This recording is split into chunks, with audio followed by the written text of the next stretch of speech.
Hey, welcome back to Global Environment. Lately, we've been talking a lot about the book Guns, Germs, and Steel, and we've been talking about what happens when societies get that big agricultural surplus. And we said that once they get this surplus, this energy surplus, they can dedicate it to different uses.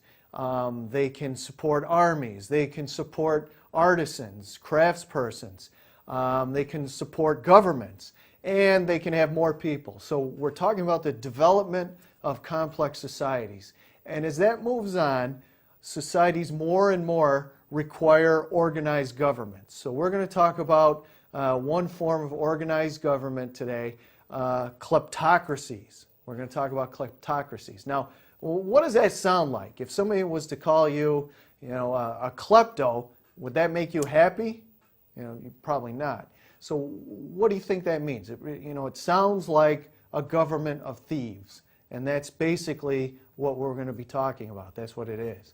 So kleptocracies. Why would anyone want a kleptocracy? We'll talk about that too. All right. So how do they function? So you have these complex societies. You have all these goods and services being produced by specialists. There has to be some kind of organizing group to get the fish from this group to the grain producers and their grain over to the people that produce metal and those kinds of things. So what's going on? They have to redistribute goods and services. They have to move all those things around, make sure everyone has the materials they need to function and the goods they need to function. And you've got to support your specialists, as I was just saying, such as your artisans, your armies. It's good to keep them happy if you're a kleptocrat. The bureaucrats who work for you, help you do your work, if you're a kleptocrat. The aristocracy, they might even be your family. And you want to support your religion, because your religion might be supporting your kleptocracy. And you take a service charge. So if you're the big cheese, you're the big kleptocrat, you do this redistribution, you organize things, you keep everyone as happy as you need to, and you put a little in your back pocket. And that might even be used to justify your strength, your power. Okay, so again, why would anyone put up with this? How do kleptocrats who are taking a service charge, and often it's a huge service charge, how do they keep that going without the public, the people, overthrowing them? Well, one thing they can do is they can disarm the populace. They can take their guns away, and you see that even in the current times where you have dictatorships. Often in those countries, people aren't allowed to have weapons, so you can push them around a little more easily. Often you can make the masses happy. Julius Caesar, when he died, he left his wealth to the people, to make things work a little better for the person following in his footsteps. You maintain public order. I often met old Italians when I was a kid who, you could criticize Mussolini and say he was a terrible person, but they'd say, but the trains ran on time. So public order is often something that kleptocrats use in their favor. For example, if I'm some dictator, I might say, yeah, I'm a bad dictator, but look at those people over there that I'm protecting you from. Another thing is religion.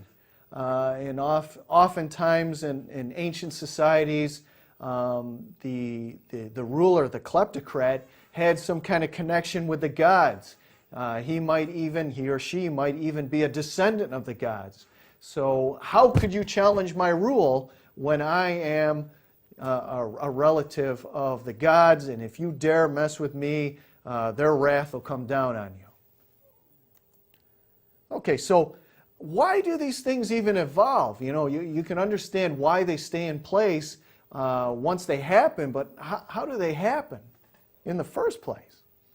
All right, food production and the population. So food production rises as we have agriculture, and again, that has to be distributed to people, so that's something people will lean on a kleptocrat to do. And also, as the population goes up, you have different problems than you would have in a simple society. In a simple society like a band that we'll talk about, everyone's related. So if there's conflict in the society between two people, relatives come in and diffuse the situation. When you get into larger societies, more complex societies, you might be in a country that has over 10,000 people. You don't know everybody. You're not related to everyone. So that often when people come into conflict, it can escalate. So kleptocrats are needed to diffuse those types of situations. And often they're the only people, or they're delegates, who have the right to use deadly force. Okay, and again, this is law and order between unrelated folks. It falls into this very easily. Decision making. Imagine having a group of 100,000 people trying to carry out direct democracy. Everyone votes, everyone has to get into some public square and say their views. That becomes very close to impossible in larger societies, so certain people have to be representatives for the will of the people, and often kleptocrats take over that. Okay, economic transfers. Within the society and with other societies, it's often more easily facilitated if you have somebody up top in charge who can make decisions. And we're going to talk about a little later in this some of the different types of societies, specifically the social organization of bands, which are often very similar to tribes but smaller. Everyone's related. Maybe you have dozens of people. It's very egalitarian. Tribes are larger, hundreds of people. Often you have a headman, a little more, but they live very close to what the other people in the societies, how they're living. Chiefdoms are larger. You'll have a definite hierarchy. Unlike bands, they're generally in one spot.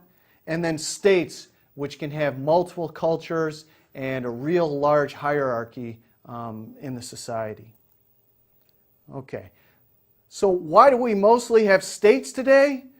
Because chiefdoms and tribes are often absorbed under pressure, warfare, and also outside pressure makes bands and tribes form into states, like the Cherokees. So we're going to stop there. In the next segment, we're going to talk a lot about Howard Zinn, who's very interesting. So I'll see you next time.